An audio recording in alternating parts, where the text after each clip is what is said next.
Janice, lovely to have you with us. How about you start by just telling us a little bit about yourself? Right, okay. My name's Janice Macleod. I work at the Hope Centre, which is based in the Christian Life Centre Church. And I also attend the Christian Life Centre Church. So I've actually been here. This has been my Christian home since 1985. I'm married to Duncan. I have 3 sons and 1 grandson, and a lovely dog called Alfie, golden retriever, who is gorgeous, and he's our baby as well. I asked you about the charity that you're involved with. How did you personally get involved with the food bank? With Food Bank, well, as I said, I've worked for the Hope Centre for 16 years, and just a little bit about the Hope Centre. We work with vulnerable and disadvantaged people in the town, and our aim is to help them to make positive choices in their life and to improve their lives. So there we have various projects, but my project is the St Helens Foodbank. And basically the reason I felt to get involved with this was because, well, it must be about 10, maybe 11 years ago, the Lord really spoke to me about the United Kingdom. And it was when I was reading the story of Joseph. I love that story. That's one of my favourite stories in the Bible. And they were talking about famine. And the Lord just really laid on my heart. He said, there's going to be a famine coming to the land. And at that point, I didn't know whether that was like a physical famine or a spiritual famine. But what he did said was that I'm going to raise my church up, and that we are going to meet the needs of the people in our land. And it is going to be the church, that the world is going to look to the church and come to the church to supply that need. And so I shared that with one of our pastors at the time, never thinking really that I would get involved in anything like that. But further down the line, Angela, the director of the Hope Centre, felt the need, after doing some research, that there was a need for a food bank, that there was people who were hungry in our town going hungry, the hidden hungry.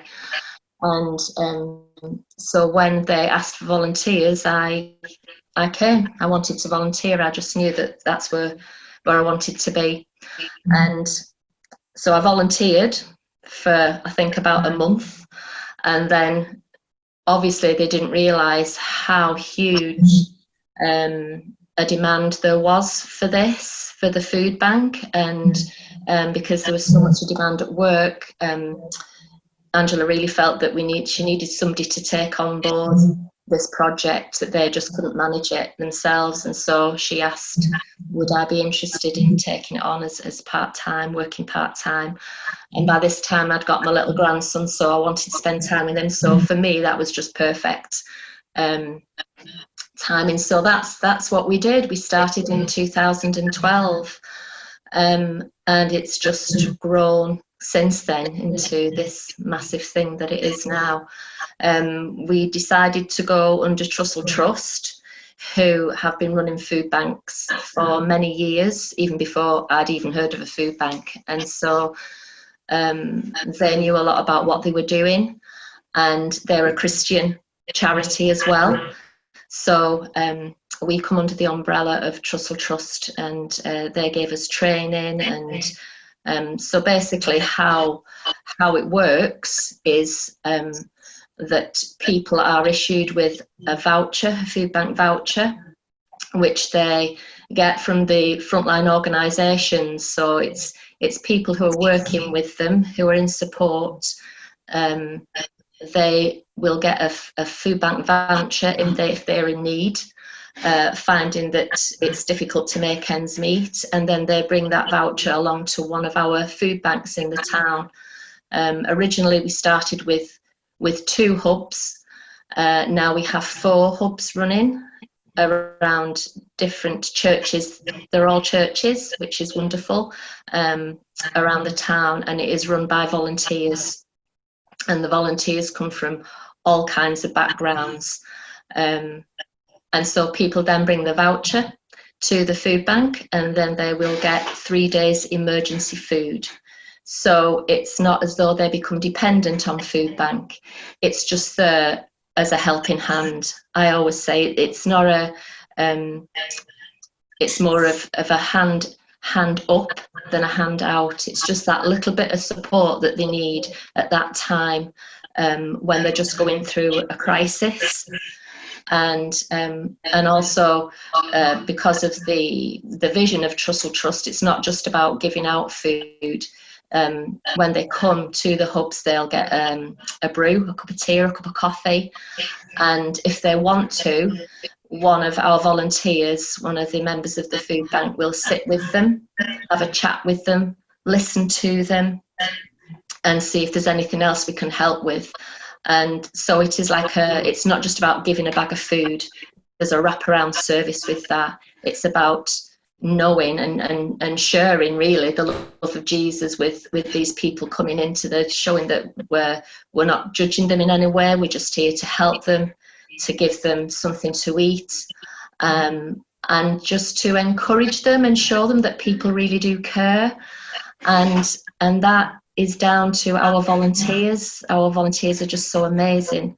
And still every day now I get people constantly emailing me, ringing, wanting to volunteer for food bank, and so that's basically how it works.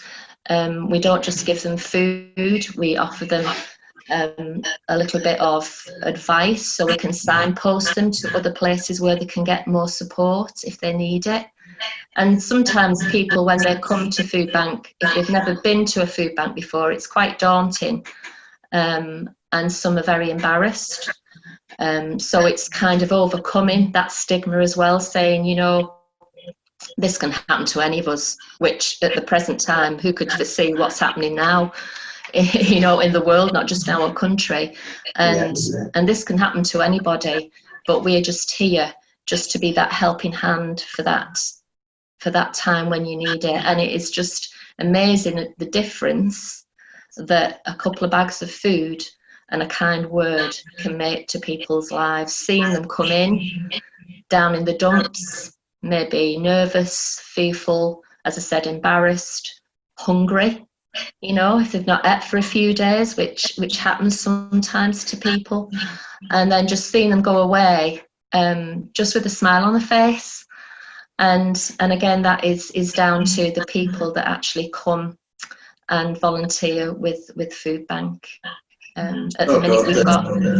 That God speaks to you, Janice. It's so good to hear that you heard that word from God about famine, that God cares for people's spiritual needs, but very much for their practical needs. That's and right. that you end up working right in the centre of an organisation that's not only feeding people, but as you say, referring on and working with partners to offer that wraparound support. Have you got one story, perhaps, Janice, just one recent story that maybe will give us a bit of an insight into how Food Bank works and how it's changing lives in the community of St Helens?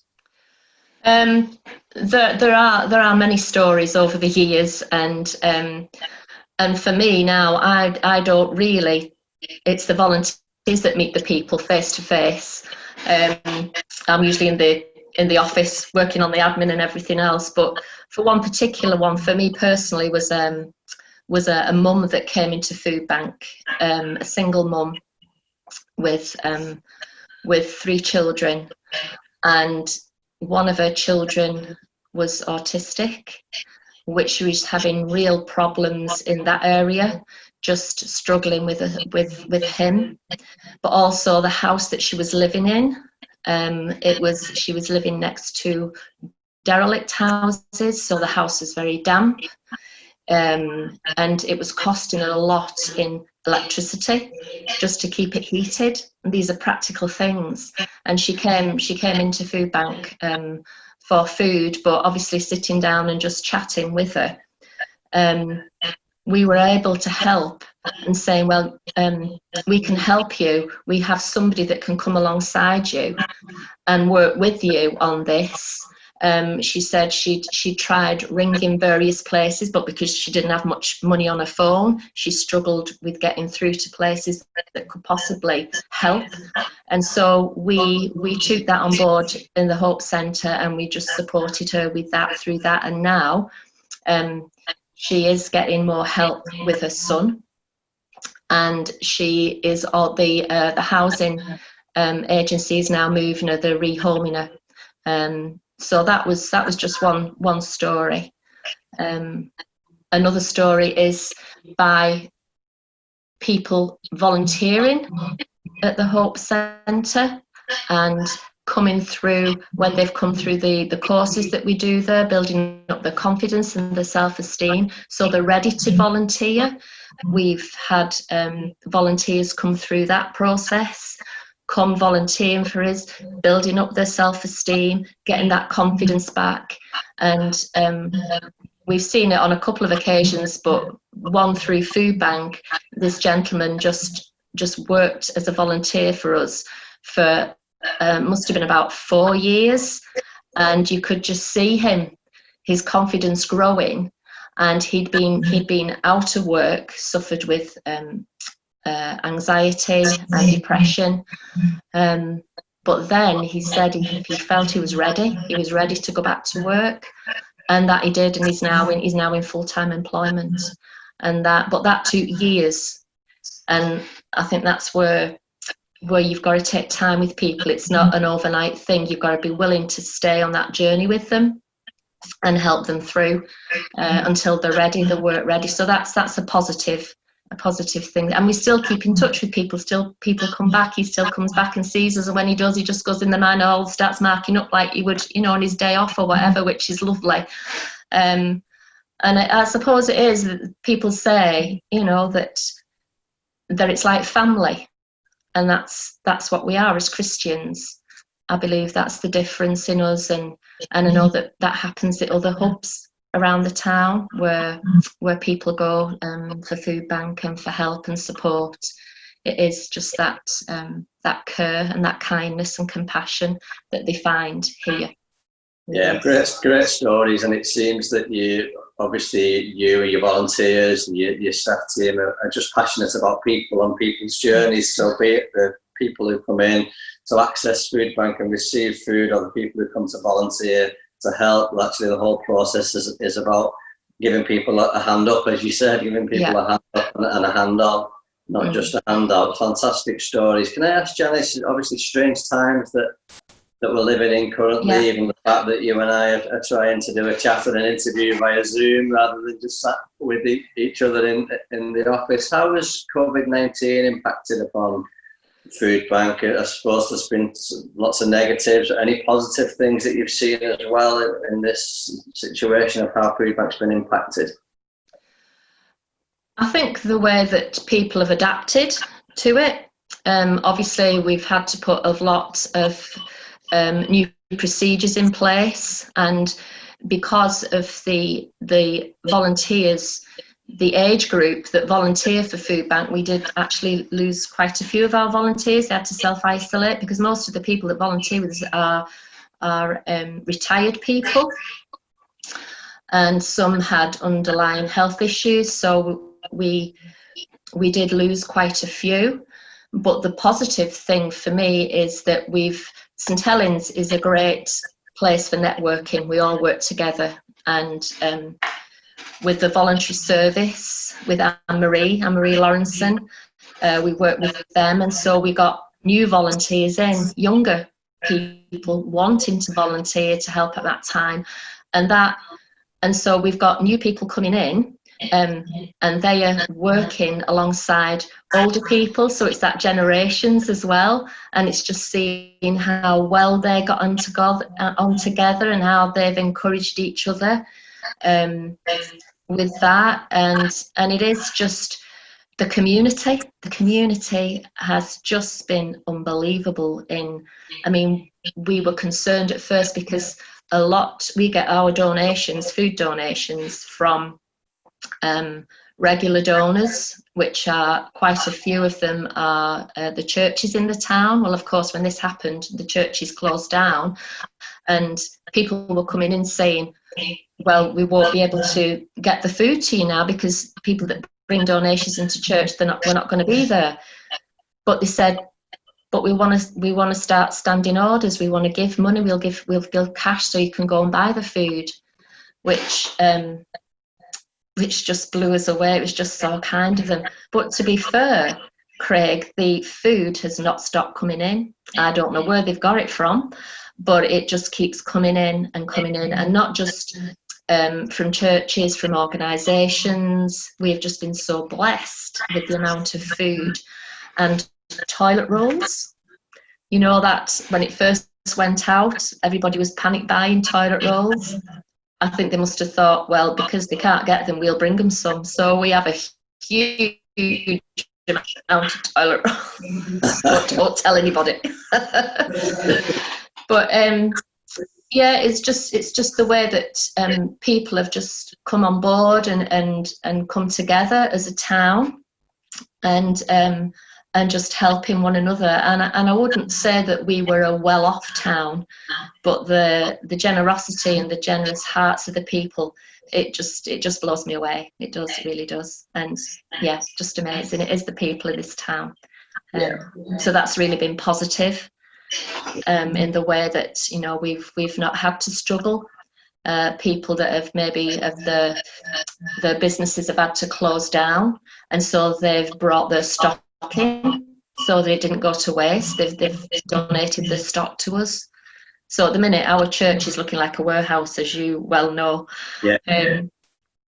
But that's so good. Yeah, that's just great to see that the way the people of the town have stepped up, the way that the community is caring for each other. Great that the churches who currently can't do Sunday gatherings, can't obviously do large gatherings, that have started to step up and serve in that way, using themselves to store food, congregations and people still giving food and finding new ways to do that. To see that the whole town has really stepped up in a very difficult time. I'm sure there are people listening to us, Janice, and listening to this interview and thinking, well, how can I get involved? How can I support? How can I help? What can I do for Food Bank? What would you say to those people? For me, prayer is very, very important. To pray for us, pray for the people of the town, pray for us as we come out of this, because I'm sure we're not out of it yet, and how that's going to affect the lives of a lot of businesses in the town, of a lot of people. So for me, prayer is very, very important. And I know that people do pray for us, but that would be my first thing, is please continue to pray for our town and for our people. Volunteers, at the moment, because of the social distancing, we're restricted to how many volunteers we can have on the premises, but people still want to volunteer, want to get involved. So really, it's basically whatever they have to offer. Just email me. I can't say, you know, that there's not a lot of volunteer opportunities at this moment, but they can all still carry on donating food.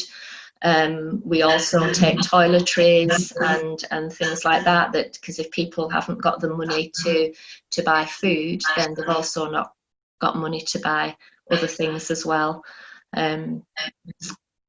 So yeah, so I think yeah, but definitely prayer, and keep on bringing the donations, and but they can email me if my email address is info@sthelens.foodbank.org.uk. I prefer them to email to ring up, because our reception, our phones have been very busy. So just drop me an email, and if there's anything, yeah, that would be lovely. Yeah. Fantastic. Thanks, Janice. So basically, it'd be donations of food, financial donations people can give as well, prayer support, and email you if they'd like to volunteer in any way. I suppose we've got to, all of us, remember that actually we're in this for the long haul, that whilst currently there might not be a lot of voluntary opportunities, but as lockdown lifts and the need is going to continue, that maybe that people can volunteer also in the future. So email you for those volunteer opportunities would be great. UNITED2020, Janice, as you know, it's been brought together by the churches across St Helens. So I would imagine there'd be a number of people listening from different churches in the town. Just to close, is there anything you would like to say to the Church of St Helens, and anything you'd particularly like to ask us to pray for you and for the food bank? I just want to thank them, really, just to say thank you. Thank you for all the faithful support over the years that they've given us, and also that they're doing great works as well. It's not just here. We work across all the church. A lot of the churches in the town that are doing great works, meeting the needs of the people and reaching out to the people, and that's the heart. That's the heart of the gospel, isn't it? To reach out. So just to say, just keep on doing what you're doing, and to thank you for supporting us, and prayer. Keep praying. Fantastic. Give us one specific prayer point, Janice. What can we pray for currently? Well, I was going to say pray for storage, because we're really short on storage for our food. So that is quite an important one. And as you say, to the finances to keep us running. But I've got, actually, can I just share quickly? We have got an answer to prayer, which I'm not sure if I told you this, but with the food donations coming in, and we have various storage places around the town. We'd love a warehouse, just one warehouse where we can fit everything, all our, not just food bank, but the other projects for Hope Centre would be wonderful. But this food, when I saw it in the church, and I'm thinking, I said, oh Lord, if Boris Johnson says, like, the churches can open next week, where are we going to put all this food, so the people can come back in? And it wasn't really a prayer. It was just like a whole, what we're going to do with all this food. And the very next day, I had an email from the storage team place, and the guy that owns that has just been really kind to us over the years, and he's given us a storage unit there for free, which we have. And the very next day, after I'd just kind of thrown this arrow prayer up, I got an email from him, and he's not been in touch with us for a few years. And he just said, how you've been on my mind, how are you doing? How's the situation with Food Bank? Have you got enough food and different things? And so I just emailed him back and just gave him a brief update of where we were. And then he said, oh, thanks, just to say you're doing a great job. And if you want, we've got another unit here for you. If you'd like it, just let me know. And I just went, wow, thank you, Father. You just knew it was from God, and that's happened time and time again. I was just providing for us, even bags of sugar, with no sugar left.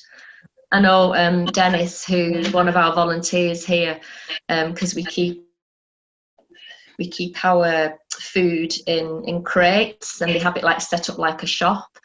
And we also always seem to be running short of sugar. And he always says, when he sees that empty crate, he just says, right, Father, just fill that crate today. And he does. And he does. Sugar comes in from different places, but it never ceases to amaze us. Yeah, God's goodness and his provision, because we know that Jesus is at the heart of this. That is why we're doing it, and that is where his heart is for people.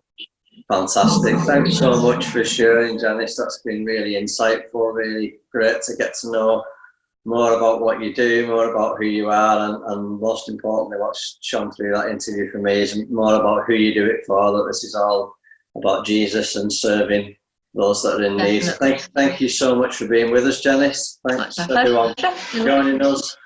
And I'm sure on the back of this interview today, you'll be getting lots of sugar, Janice. But no toilet rolls.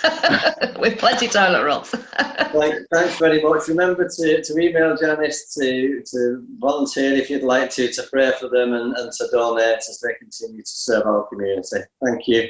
Okay, thanks, Craig. Bye.